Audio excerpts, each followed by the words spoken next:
Assalamualaikum warahmatullahi wabarakatuh. Perkenalkan saya Megawati, Angkatan 5 Kelompok 2, peserta Latsar CPNS tahun 2025, Kementerian Agama Provinsi Sulawesi Tengah. Pada Jurnal Learning Agenda 3 kali ini, kita akan membahas mengenai Smart ASN dan Manajemen ASN.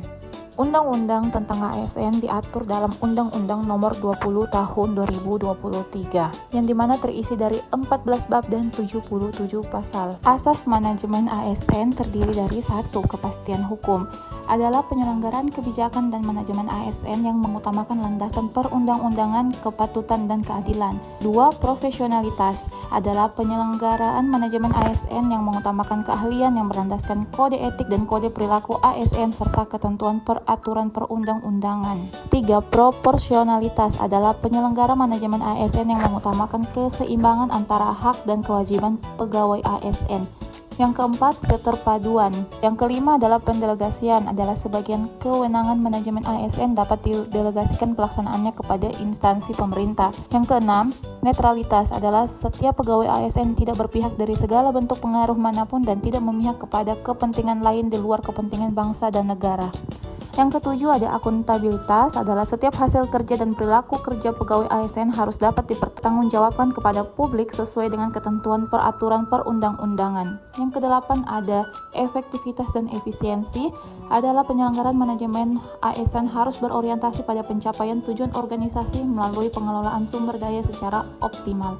Yang kesembilan keterbukaan, adalah penyelenggaraan manajemen ASN bersifat terbuka untuk publik sesuai ketentuan peraturan perundang-undangan. Ada non-diskriminatif, adalah penyelenggaraan manajemen ASN yang tidak membedakan latar belakang suku, ras, warna kulit, agama, asal-usul, jenis kelamin, status pernikahan, umur, atau berkebutuhan khusus. Yang ke-11 ada persatuan dan kesatuan, adalah pegawai ASN yang berfungsi sebagai perekat dan pemersatu bangsa.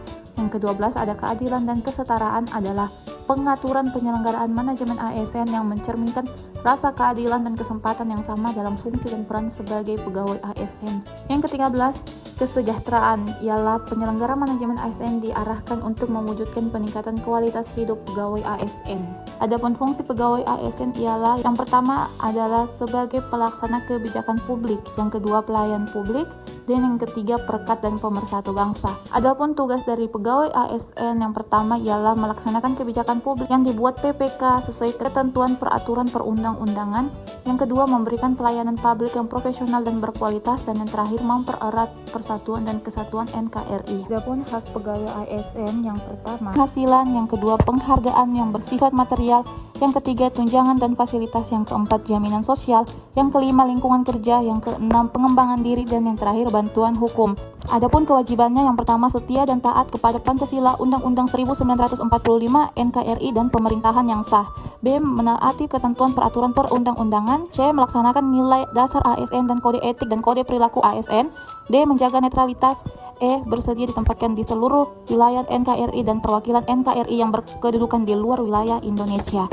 Sekian learning journal dari agenda 3. Dari materi kali ini kita dapatkan pemahaman bahwa pentingnya profesionalitas, integritas, dan tanggung jawab dalam kehidupan sehari-hari yang dapat diterapkan dengan cara menjunjung tinggi etika dan hukum, bekerja secara akuntabel, menjaga netralitas, menyeimbangkan hak dan kewajiban, terus mengembangkan diri, serta kontribusi dalam menjaga persatuan dan kesatuan bangsa. Sekian, wassalamualaikum warahmatullahi wabarakatuh.